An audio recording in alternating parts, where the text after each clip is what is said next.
I have audio playing on another tab. There we go. Okay. Hello and welcome. Thank you everyone for joining us. Today's stream is something that I wanted to do because of what is going on in politics. And I know a lot of people are sick of hearing it and they don't want to talk about it. And I totally get that. But on the other hand, there's some things that I think we've got to talk about, which is how are we going to handle it? And particularly the reason I wanted to do this stream was because there are a lot of people that are going to be hurting during the next 4 years. They're coming after women, they're coming after healthcare, they're coming after education, they're coming after gay people, but they're coming hard after transgender people. And I think there are going to be so many people caught up in how to protect their own group that I'm afraid the transgender people are going to get overlooked because they are a small segment of the population. Those that are trying to be the voices of reason are going to be so busy with other causes that they're going to forget to protect the transgender people. And so I wanted to have a stream specifically aimed at allies with a panel of transgender people to tell us and help us know what can we do to help you through the next 4 years. And so I have Ember, Purple, Bree, Jenny, and Stephanie to all give us a hand with that. Thank you, ladies, for coming. Absolutely. We are the transpositions. It's a pleasure. I'd say it's a pleasure, but it's also it's more of a tragedy in a lot of ways. Yeah. It's hard. Well, Jenny and I have never been on your show, so what's that make us, like the woman's auxiliary? Jenny was supposed to be on twice, and then but you've been on Granny's probably more than we won't cancel next time you're available, Jenny. It's just let us know, and we'll be sure to actually have you on the show. Yeah, Maya, as always, is absolutely correct. Direct to the insight and the wisdom. Yep, Maya has hit the nail on the head. Yeah, well, I think what people kind of need to look at is that the trans people, we're going to be kind of used as the test case for what they can get away with. So if you let them steamroller over us, they're going to assume that they can take down any other minority group just as easily. Yeah. Now, Jenny had some specific things that she wanted to present, and I've got some slides. We can wait on that. It doesn't have to be first up. Oh, I was thinking it would make a good starting point to let people know exactly what the problem is. Is that okay with you? Okay. All right. Frame things. The documents I've provided Granny with, I came across online. As we know, one of the primary things that the Nazis are planning is to eradicate trans people from the face of the earth. And the first step in doing that is making us the biggest other out there, making us the biggest I hate you out there. And this is part of what they're doing. This bill that they're going to be introducing is going to redefine what had been approved for years, that trans people may not change their birth marker on their passport. Okay, whatever it says on that birth certificate is what you get, period. Hi, Sandy.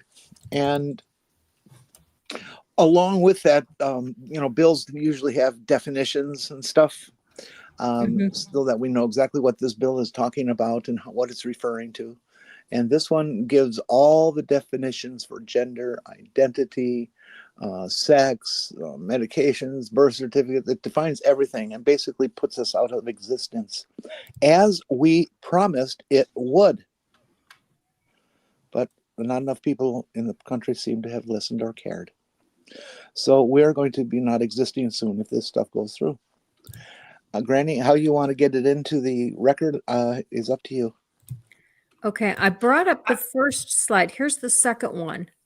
What they want to do is, in this bill, they want to define sex, male and female, and related terms.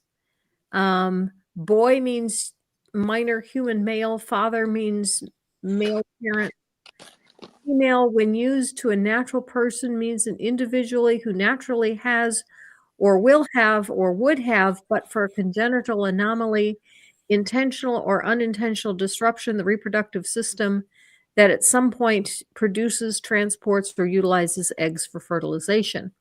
But one thing I look at is if you are a transgender woman, are you not a person who would have eggs for fertilization, but for the anomaly of your body not matching your gender? That's one way to look at it, but you may be even more right than you think. It's a really long story and a conversation for another day, but there's a really, really high chance based on multiple avenues of science, neuroanatomy, genetics, and a whole bunch of stuff in between. There's a really good chance that trans people are a flavor of intersex, which would mean that it is a congenital anomaly. Yes. Mm-hmm. Mm-hmm. I think it's really important to point out that this isn't new. That the first introduction of this program was in October of 2018, in the second year of the Trump administration. It was a proposal to write into the Federal Register those definitions. It was introduced. It was put on the shelf and reintroduced in 2020 before the election. This is not new. And I also think it's really important to point out that it's gathered steam. And it's gathered steam, you can all, the old saying, follow the money. It's gathered steam because it became a central point to the tune of nearly $210 million in ad buys in the last election campaign. Mm-hmm. Now, the Republicans spent a good deal of time banging on trans people, and the Democrats didn't say a word. Kamala Harris said twice, referred to trans people twice in public. And I think one of the things that cis people need to do is recognize that. Recognize that this is a tactic to cause people discomfort, to cause people unease, because when you talk about notions of sex and gender, reproductive rights, people get very, very queasy in lots of circumstances. And it's a perfect tactic if your goal is to cause discomfort and cause people to say, and we're going to fix it so that we don't have this discomfort anymore. It's a perfect game to play. Cis people need to react to that, basically saying, hey, this is stupid. Just stop it. These people are people. They have every right to exist as people. And y'all just got to quit it. The closest they came was mind your business. Which is like, don't ask, don't mind tell. Your business was about the best, was the closest the Democrats came to a response in the last election cycle, and needs to be a little bit more forthright, in my opinion. Okay, and something I need to point out with the current political situation, a lot of people feel it's hopeless because the Republicans have the presidency and they have both houses of Congress. But their margins in Congress are so razor thin, yes, that any bill that we could pressure 3 Republicans to vote against will stop it. So anybody who has Republican representatives, you have to contact them and you have to tell them to vote down all the bad legislation you hear about. There is one slight caveat to that. That's assuming the Democrats all vote against such measures, and that's by no means guaranteed. There's a very strong movement within the Democratic Party saying, oh, all this DEI, that's what lost us the election. We need to be even more regressive to keep up with the Republicans. So we can't take it for granted. Mm-hmm. We cannot take it for granted. Opposite. That's the exact opposite, in my opinion, of what's really going on here.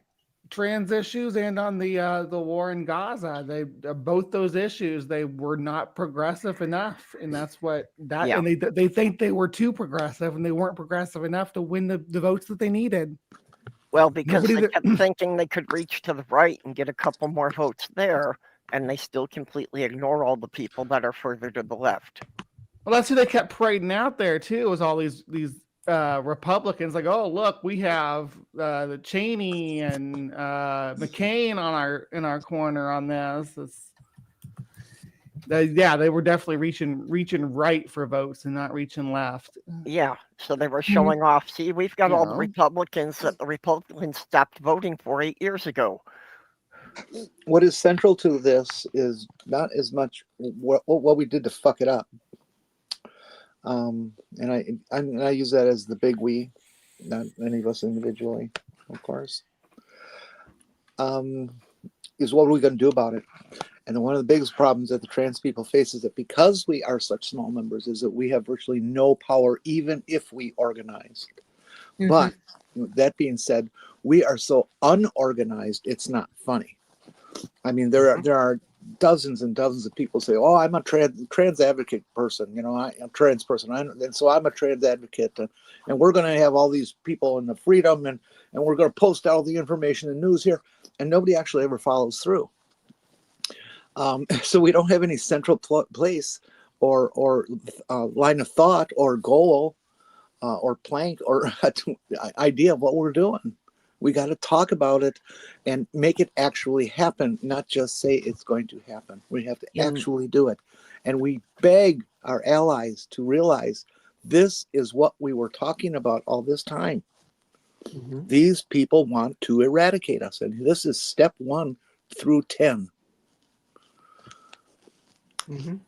And, the other, following along that point, it's also really important to understand, according to, several post-mortems looking at the last election, 70% of trans people voted for the Democratic candidate. 70% means we've got 30% of our community voting for their own elimination, which is kind of weird. But you would think that when you have a demographic that strong in your corner, that some lip service would be paid to the needs of that demographic, but it's not being paid. As a matter of fact, we're being blamed for losing the election for the Democrats when nobody said anything in our defense. Well, there's no progressives anymore. There's maintain the status quo, maybe if it's convenient, and take everyone's rights away. There is no one pushing for the expansion of rights, for greater equality, for greater justice. And we're sort of in an inevitable problem. This is just a slightly more exaggerated version of where we'd end up eventually anyway, without any kind of change in the underlying system. And the problem we have with the Democrats is that they figure that, well, queer people voting for Republicans is literal suicide, so no queer people will vote for them anyway, so we don't have to talk to them. Yeah. That, and specifically as regards trans people, we are such a tiny, tiny, tiny percentage of the population that it's like we can be conveniently ignored. Mm-hmm. Well, and some of us are making it less convenient. If there's something for cis people to do, it's like, don't ignore us any longer. Help us.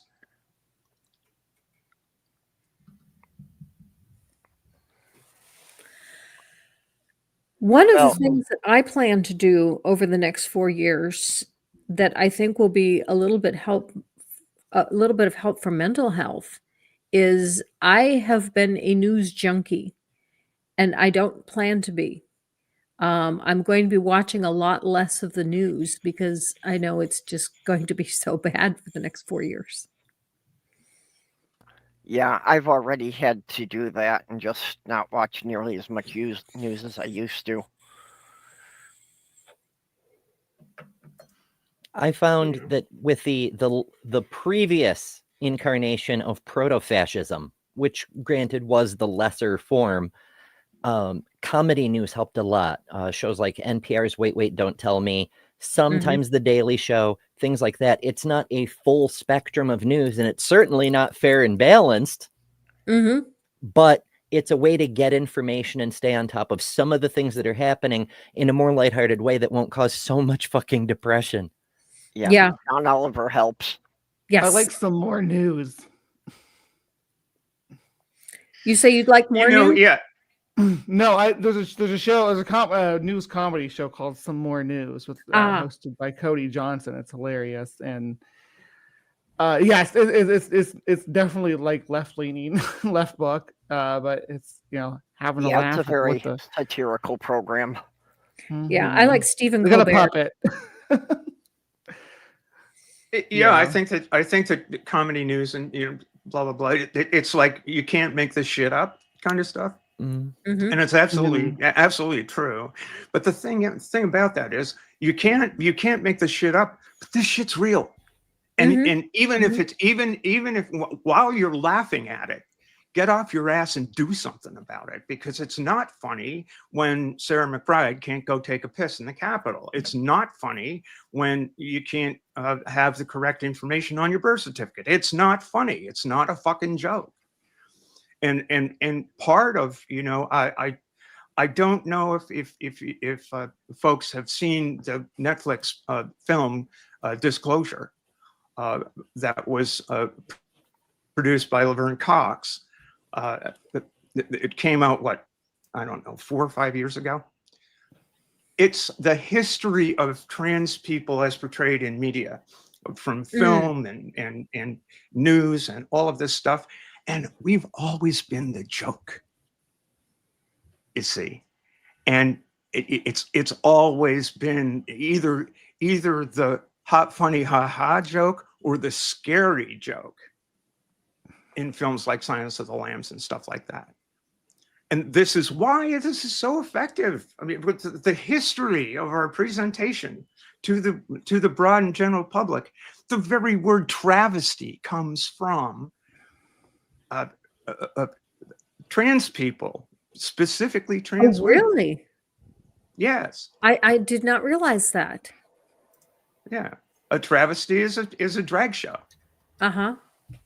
That's the derivation of the word. So, this is culturally embedded in people's minds, which is why it's so fucking effective.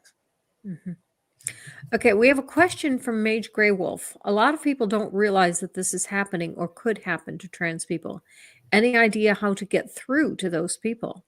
Take away their subscription to Daily Wire. Well,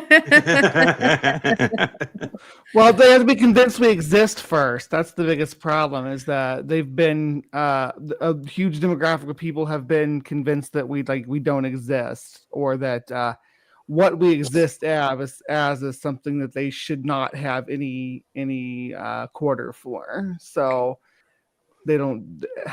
Even lukewarm, which is like our whole, as we mentioned, our Democratic Party, which is kind of center right, they don't want to acknowledge us. We're an annoyance to them. We are something that gives their opposition cannon fodder to use against us. So the only attention we get from the media is negative attention, right?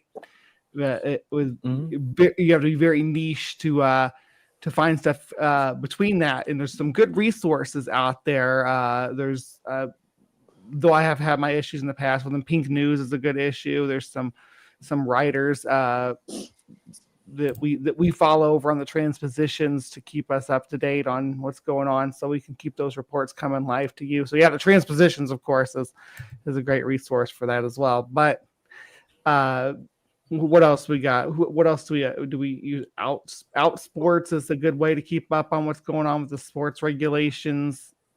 Assigned Media, Evan Rickett, is a really great source. That we covered Chris Geithner's law dork. He's this guy reporting on the recent Supreme Court case, and it's like there were so many trans people representing and in fact arguing that case before the United States Supreme Court, and they opened up some justices' eyes. Oh yeah. Yeah, Chase Strangio did some good stuff. Nailed it. And there were trans reporters, gay reporters, lesbian reporters, all there. Now, will it do anything? I mean, I'm not real sanguine about the way that this court's going to go. I mean, there was a 5-4 majority for Bostock, which is, the foundational case for why gender identity and sex are linked and should be a protected class. Whether that's going to hold or not, I don't know. It kind of depends on Neil Gorsuch and Amy Coney Barrett. But we are in for some trouble here. And again, I think that the most important thing for cis people to realize is that we need your voices. We need you to say this is garbage, not just laugh at it, because it is absurd. Of course it's absurd. Can I just real quick because I see Angie out here asking about the trans men in this discussion. Yeah, I've been waiting to handle that question. I was waiting till Stephanie was done. I have been like Dr. Ben 2 doors down here. We're neighbors now. And he's exhausted. Yeah. He did the transatlantic show yesterday.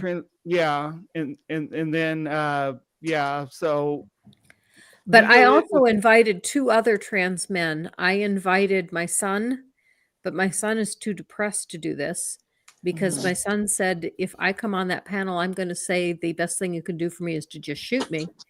And that's not the advice you're going to want to hear. So I'm just not going to come on the panel. What'd you say? It's valid. Yeah. Robin's feelings are valid. Yeah.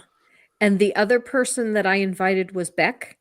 And Beck said that his work schedule is such that he might be able to make it and he might not. So that's why he's in the description, but isn't here. But if he gets off work in time, he's going to join us. I relate to that. But to what Stephanie was saying, this show isn't just about the state of things. It's about how people can help. And Stephanie was starting to wax onto that. One of the most important things is speak up, speak out, use your voice in every way you can, from talking to representatives to talking to other people in the regular world, in the workplace, whether it's people making an off-color joke in a bathroom or someone directly discriminating against someone right in front of you. Use your voice and say, this shit isn't okay. That's a really good point. And I'm so glad that you made that, because I am the type of person that when I hear something like that, I don't think. I think, I'm disgusted by this, but I don't think of what I can do. And so it's really good to hear that what I can do is I can speak up. Yeah, if you are Christmas is coming up, okay? If you got a trans cousin, brother, sister, and you're there and you hear people misgender them or hear people use the wrong pronouns for them or dead name them, speak up. That's really something you can do. Let them know that they're in your space, that you're not going to stand for that, and if anybody stands with you, that you're going to be there. That makes that makes it so that somebody feels comfortable going to a family dinner. It's very uncomfortable if I'm the only one correcting people when they do that. It gets tedious, and then it starts to be like I'm the problem. It starts to feel like I'm the problem. So stand by the people who are dealing with this new wave of rhetoric against us that they feel so emboldened to bring it out just like publicly and make a spectacle of it without any fears of social repercussions. Let them know the social repercussions are there. Well, and we need to make that a much broader social blanket, that you need to challenge any bigotry against any minority group, because that's the only way we can hope to start, building some bridges between minorities to mutually support each other. Yeah, all of this is very intersectional. As many people point out, it's Black trans women who get the brunt of it, who are most likely to be just straight up murdered under the trans panic defense or what have you. Every year we get lists of names for Trans Day of Remembrance, and the majority are always Black trans women.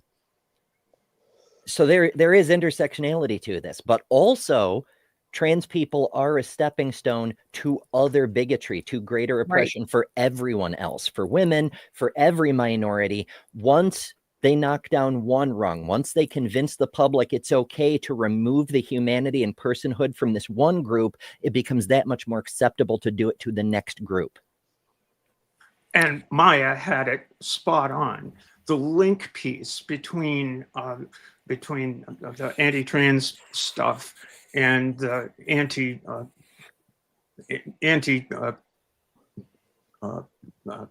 reproductive rights stuff is our issues of bodily autonomy. It absolutely linked. That's why the bills throughout the whole history, starting in 2020 in the States, the abortion bills after Roe was overturned, the abortion bills and the anti-trans bills were Bill 1 and Bill 2.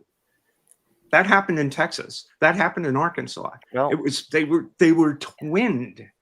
And I saw this go through on Blue Sky, and I think this is another point that I think is worth mentioning.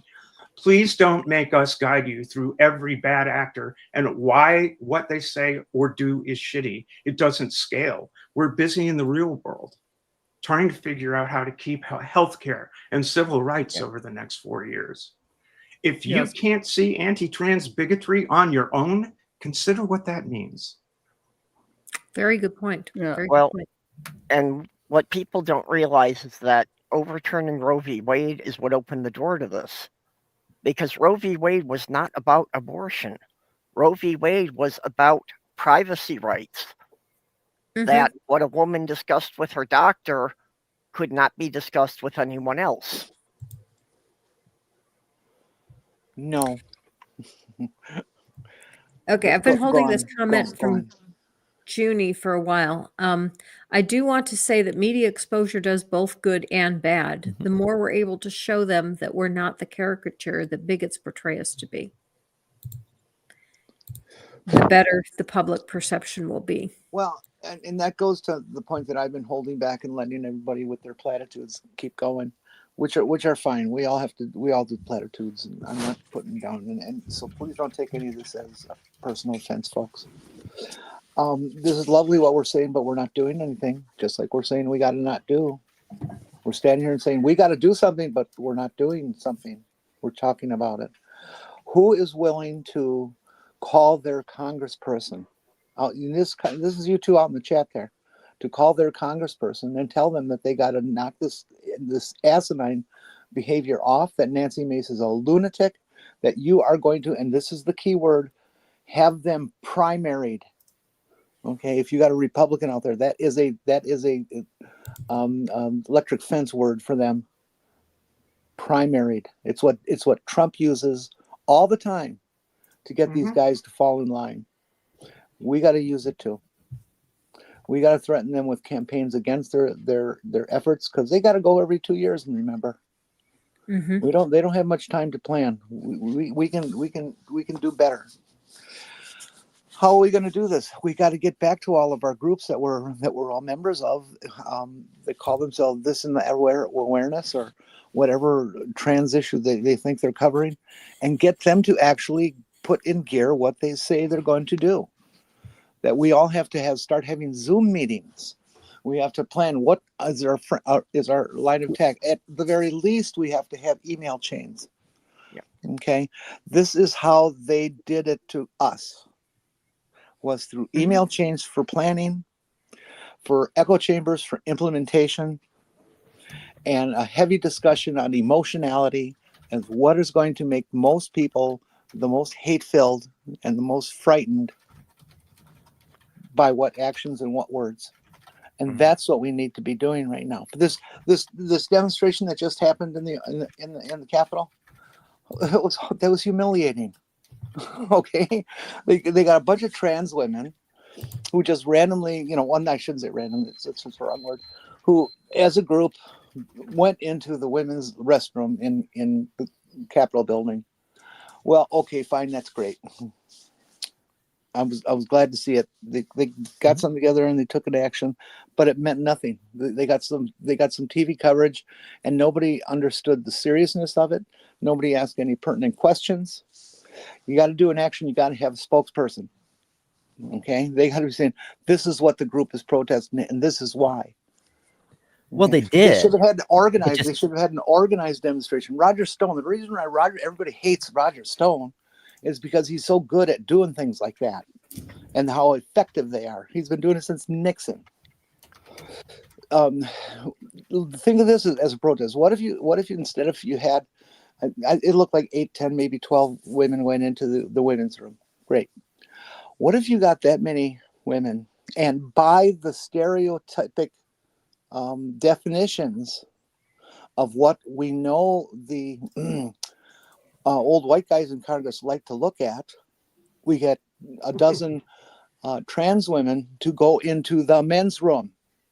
And simultaneously, we get a dozen trans men to go into the women's room, and then explain to them, this is what you want. This is what you're saying we're going to do. Get the women to go right up to the urinals and start pissing. Of course, we won't actually do that because it's a mess. But nonetheless, we have to go. We have to stage it. We have to be dramatic. We have to stick it in their face and say, this is why. They don't make that connection. Well, they know we're upset. They know that what we're upset about is legit, but they don't put it together with, this is real life and we're going to die. And that's our responsibility to do, and not just talk about it anymore. And that goes to and there's a phrase. It's not just us. And there's a phrase that runs through the standards of care called insistent, persistent, consistent, which means over time, which means you do it, as you said, Jenny, over the long term. That's how this happened to us. And that's the only thing that's going to save us, is to be insistent, persistent, consistent in fighting for our rights. And encouraging allies, because again, we are a small number of people. We can't do this because we get laughed at. We need people who can't be ignored to stand up and be there too. And that's why you write your Congress people and your senators. And that's why you encourage people who have clout to do the same thing. Well, I mean, some of us, all of us have those connections, and if you do, use them. That's another touches on another way that allies can help. If there's an event, if there's a protest, whether it's a sit-in in a bathroom or a pride parade or election day, show up, come, participate, be part of the thing. I mean, in every situation. We saw in the bathroom protests led by Chelsea Manning just the other day, there were trans people of both types. Maybe cis people were in there too. I don't know. But they were all in the bathroom together, because it's one of those situations where more bodies helps, but also whoever's in there, they're either supposed to be there or the Republicans say that they're supposed to be there, even though they really shouldn't. And both are useful. So if you're an ally, even if all you can do is hold up a sign or hold space, it helps. So if you see an event near you, or you have the ability to go to an event that's likely to gather publicity. What comes to mind is Martin Luther King's Million Man March on DC. If you can get to DC, do that. It does help. One of the things that the civil rights movement did well was garner media attention. And when they were brutalized, they showed the world what happened, and the world began watching. Yeah, I think particularly of Emmett Till.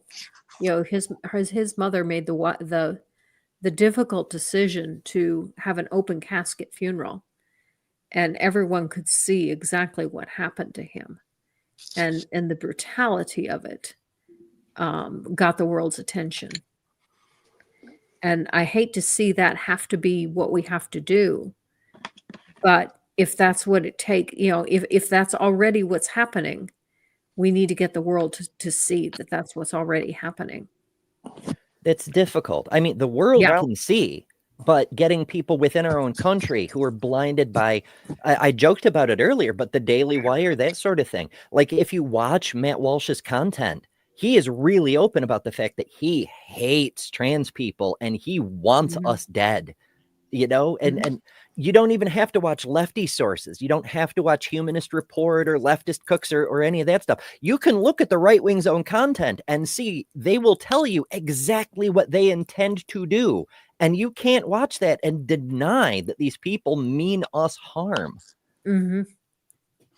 Yeah, like Michael Knowles, they still deny that though. Like when Michael Knowles was like, transgenderism needs to be eradicated from public life. People were like, oh, they're just hyperbolic, right?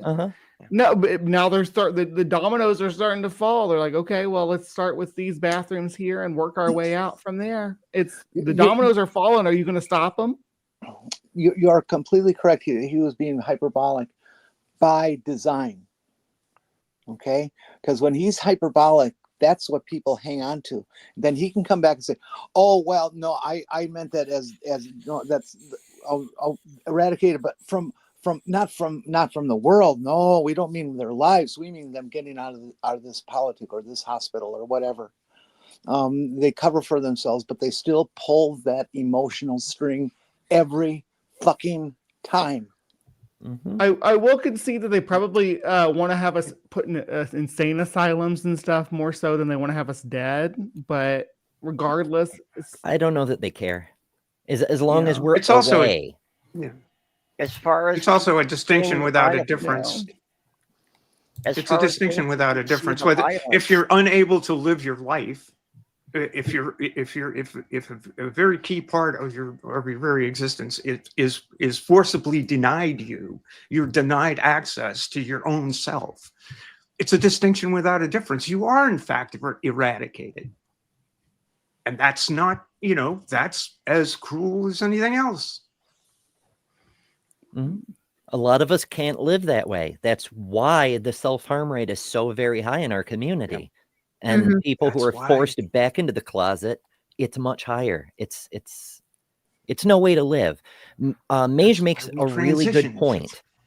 A clip of Matt Walsh. If you swap out trans for Jew or black person or whatever, the bigotry becomes really, really obvious. I don't know why people can't see this, because we've been doing this dance for over a century at this point.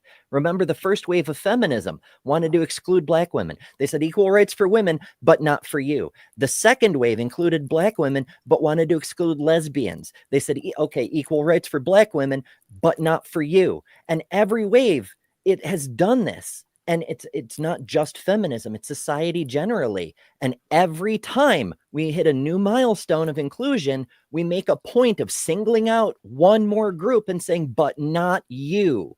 And now they've come to us. And we've been here for over 100 years.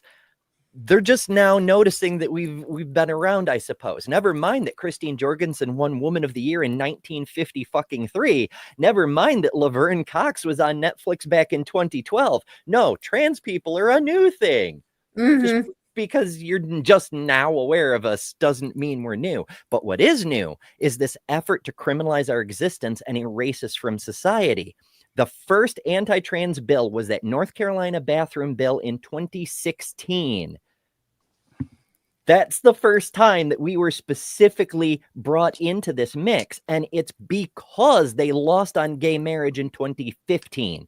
They could no longer go after the gay people. They needed a new minority to come after. And we're fabulous. We're just as fabulous as our gay friends, you know? Yeah. Mhm. Yep. Mhm. And I don't fit back in my closet, so I don't know what you want from me, right? Oh, I've gained way too much weight to fit back in. Not gonna happen. Mage says, I know it's hard right now, but please don't unalive yourself. You're just giving them what they want. Oh, well, And I don't know about giving them what they want, although you're probably right. But I do say don't unalive yourself for a different reason, and that is that we love you. And you're a valuable part of this community, and we want you here. Miranda, regarding your statement on the Trevor Project, I don't know of any that as a specialty focus on older trans people. I mean, there's GLAD as an organization that focuses on older LGBT things, but not as a specialty, as for a specialty for trans people who are older. But I want to dovetail quickly on what Ember said. You know, I'm the old fart here. I mean, well, Stephanie's much older than I. I transitioned long before her, and This is true. I get it every fucking day. I'm on TikTok is these 19, 20, 21-year-olds not believing that I transitioned in the 70s because it didn't exist then. Okay. And it's like, I can't prove it to you, but I swear it's true. I remember Lyndon Johnson, but they really don't get it. They really, really don't get it. Well, if you're a churchgoer and you have a minister or a church, I should say, that is fairly progressive, get to your minister, talk to them about this issue, make them get it to be part of their sermon, make them get it to be a part of a drive of some sort for the church to gather as a mass on. We get allies and we get publicity, and that's what we need. They could at least look at Bernie Richards. And absolutely. I mean, I think that it's really kind of critical. I mean, I realize it's godless granny. We're talking. I think most, if not all of us here, are don't have a God belief, but God belief is not about this. God belief or no, justice is important. Mm-hmm. Mm-hmm. And we need preachers, priests, ministers to say, God don't make no junk. Active and affirming congregations are going to be important in this fight. I'm sorry, but it's true. So bear that in mind. It's why the very first video I posted on YouTube was me talking to, well, not the very first, but close to, was me talking to a Methodist congregation on Transgender Day of Remembrance. Were they pretty well accepting of you? The pastor's son, eldest child, is a trans guy. Okay. You know, and I attended my nephew's 30th anniversary in the ministry at his parish in upstate New York. Mm-hmm. And that makes a difference. You know, the person to person stuff, it makes a fucking difference, a huge difference. Mm-hmm. It's important to remember also when we're introducing or trying to get somebody to become our ally and to come in and be involved, whether they're trans or not. If they're trans, this probably isn't going to apply because they already know. But cis people just don't know anything about us. We need to take the time to listen to what other trans educators, to coin a term, are doing, and what they're teaching, the know-nothings, and how they're teaching it and what they're saying. Because the language is important. The Republicans have proved that. And we need to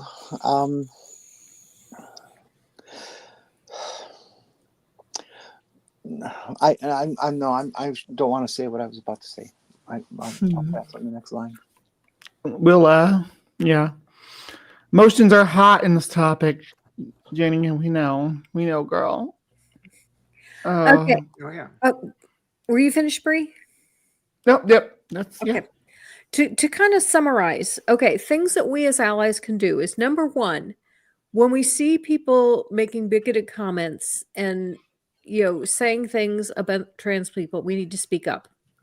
Number two, when we see bills coming through that are going to try to make life more difficult for trans people or eradicate trans people, we need to contact our congressmen and tell them to vote against these, that we are against these. We need to participate in events that go on in support of our trans friends. Is that a good summary of what we can do as allies? It's a start. Okay. I made 6 quick, relatively easy to remember tips. There's Oh, show okay. up, which is come to the events. There's speak up, which is use your voice to talk about these things, both in real life and to your represented elected officials. There's, stand up when somebody needs help, help them. There's step up, which is don't just stand there when someone is in obvious and immediate need. Find ways to practice active inclusion, invite trans and LGBT people to your things, include us in stuff, normalize our presence in society. There's study up. Don't just learn about the laws coming after us today, but learn about our general issues. We appreciate the hell out of everybody who wants to stick up for us. But if you don't understand a specific issue, don't risk making yourself look bad by arguing something you don't know. And definitely don't try to speak over trans people, LGBT people, Black people, any minority person. And the 6th one, because I had a bit of a trend: show up, speak up, stand up, step up, and study up. The 6th one has to be a breaker because I'm quirky that way. It's reverse. It's if you see someone who is obviously evil, like Nancy Mace or Matt Walsh doing something, it's a good bet doing the exact opposite is the moral thing to do. Okay, very good. Very good.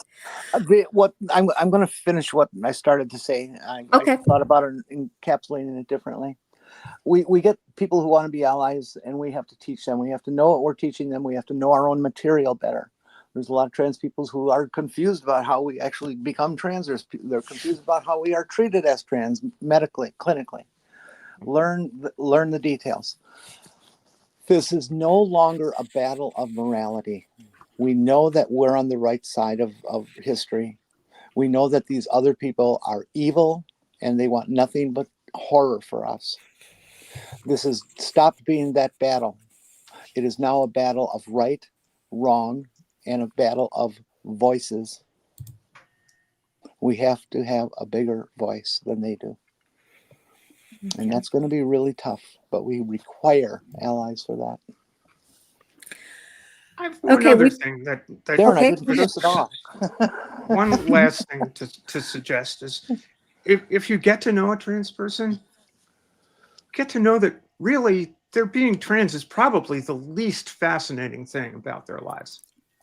Get to know them as people, and get to know them as in terms of how they live, how they think, what are they doing IRL?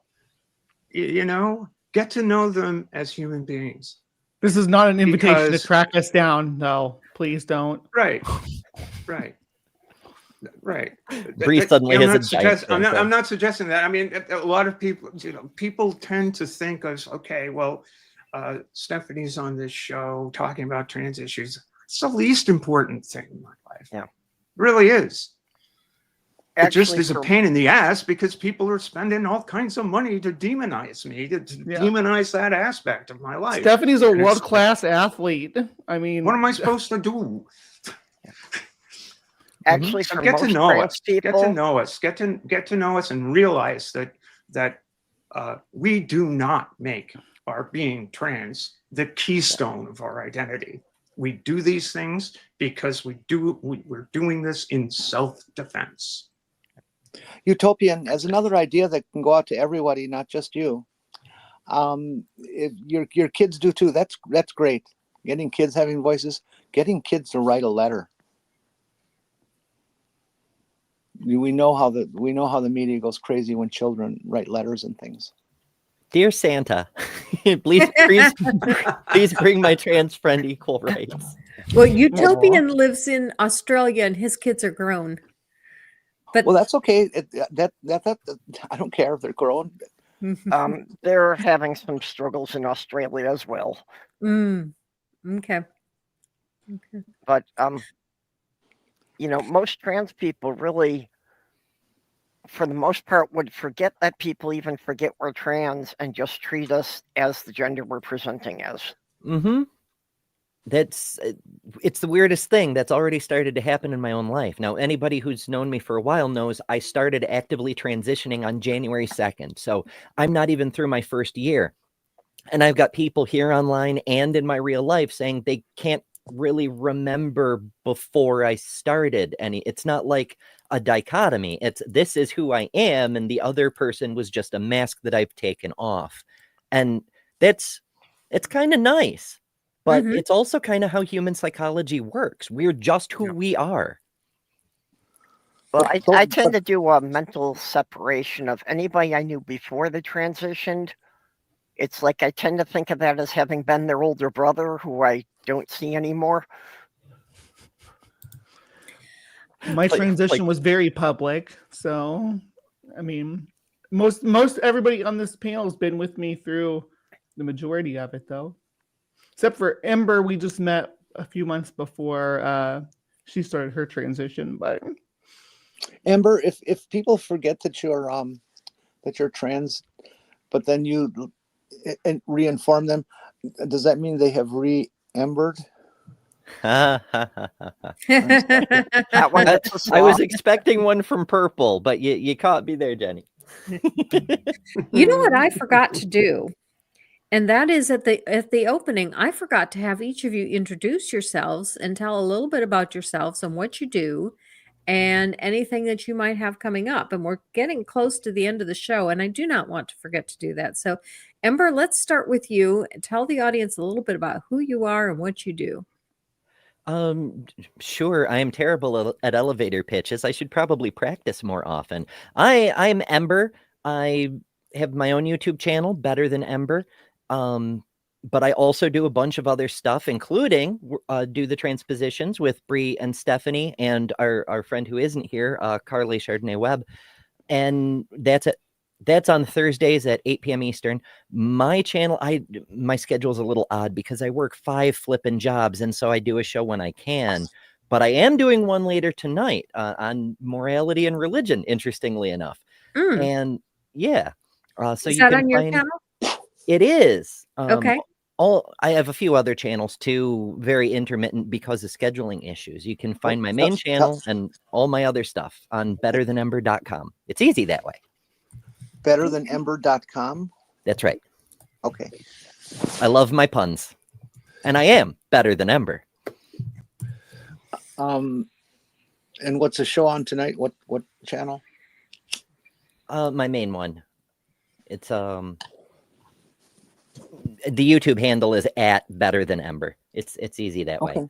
Great. The show is called Morality. It's going to be my first attempt at a live video essay, which sounds really stupid, but it's the only way I can do it. Okay. Purple, tell us a little bit about yourself. I've been transitioning for 3.5 years. My biggest problem is I'm not focused. I'm just kind of scattered all over the place with things I do. But the only thing I do on a regular basis is just live streams with my co-host Jenny Morgan and Mage Grey Wolf every Wednesday at 2 p.m. This month, though, is what people know me best for is every year doing the Christmas marathon. That from the first stroke of midnight at the International Date Line on Christmas Day, all the way around to the last stroke, which means we have to run 48 hours. So it'll be from 6 a.m. on December 24th to 6 a.m. December 26th Eastern Time. That we're just going to be doing a marathon relay stream that I'll get a bunch of people lined up to each host for an hour or two and pass it on to the next channel, so that any hour, regardless of where you are in the world, any hour of Christmas Day, there will be a place you can come to hang out with friends. Okay, very good. Bree? Hi, I am Bree, a Bumblebee. Sometimes I host a weekly show on Saturday mornings called Live from the Hive, where we use science to explore folklore and cryptozoology and conspiracies. We do all kinds of fun stuff. This morning we talked about the chupacabra, and we had Stone Age Antarctica. It was good stuff. And then we do in Cryptic Corner is, I think, my favorite part of my show, is where we talk about chupacabra, Bigfoot, things like that. Now I'm also the producer of the Transpositions with Ember and Stephanie, and we do a weekly show. And Ember gave the Eastern time. I'm going to give the Mountain time as 6 p.m. on Thursdays Mountain, and that's Mountain time, which I am in now. So if you have a couple hours to spare, listen to what we've been talking about, like kind of stuff we've been talking about here, and keeping yourself aware of what's going on and being aware of what's affecting us. Tune into the Transpositions. That's really what it's all about. Okay. I'm done. Very good. Oh, and thank you, Purple, for the link. Purple has put up the link. You can DM Purple if you want to join in with the Christmas marathon. Jenny, tell us a little bit about. I'm sorry, I've got a tickle in my throat. Well, I'm behind 3 masturbation sessions, so I'm going to catch up on that tonight. Ember, I'll talk to you about why I want you to do this later. But in your show where you say you're going to be doing your video essay, or however you put it there, I would love a write-up of that, word for word. So I trust you're going to record the show. I mean, I'm streaming it, so yeah, it'll be available as a VOD after the stream wrap. So it'll be a recording. Okay, I'm really going to want. I can't do transcription. Not for the life to save me. I can't type that fast with one finger on a phone. I need somebody to put that into data for me, into text. I'm not trying to be mysterious. I just can't say exactly why we're doing this, but it's completely legitimate and forthright, and it fits in with what we're talking about today. Interesting. I mean, I have the script, although there's a large parts that are ad-lib based on what's happening. Mm-hmm. Well, I'd like you to add those too, because salience is important in what we're doing. Are you training an AI? No. Mm-mm. I mean, if you are, an artificial Ember would save me a lot of time. That's not a bad idea either, to go at some of these AIs that are out there and start force feeding them the information we want them to be aware of. Oh, did I just recommend hacking? Oh no, that's not hacking. They want to use stuff. They need them to learn. Yeah, that's actually not a bad idea if we can give these AIs a queer slant to try and counteract some of the ones that have gone Nazi already. Yup. So anyways, that's all I'm doing is going to hang out on various shows. I'm going to be on Transitions one of these days. It's a lovely show. And lovely moderator. I mean, hosts. They're lovely people. And I'm really happy that Purple lets me on with her every Wednesday. But I'm also really thrilled that Granny asked me out to be on her show from time to time, because I love Granny more than anybody on earth. Oh, thank you so other much, than Jenni. myself. Other than myself. Yeah, I want to take a minute while we're still live to say I appreciate the hell out of you doing this, because I know this is an issue that's important to you too, but there are a lot of people who are just, oh, well, you know, shit happens. And when you're helping, you're taking action, you're using your voice to try to make a difference. And I appreciate that very much. Thank you so much. Stephanie, tell us about yourself and what you're doing. I'm Stephanie Helms. I'm a professional sailmaker. It's been my life's work. I've been doing it since I was in my 20s. If you want to hear me talk about sailing, I sometimes do that on my channel, which is at SteffiCath. I'm on Blue Sky at wesail.me. That's my Blue Sky handle. I don't do Twitter any longer. I still have the account, but I just don't, no need. I should close the thing up just to make a statement. No, hang on to it for DM purposes. Yeah. Oh, well, Blue Sky does DMs now, so it's not group. But not group. Yeah, that's the ish.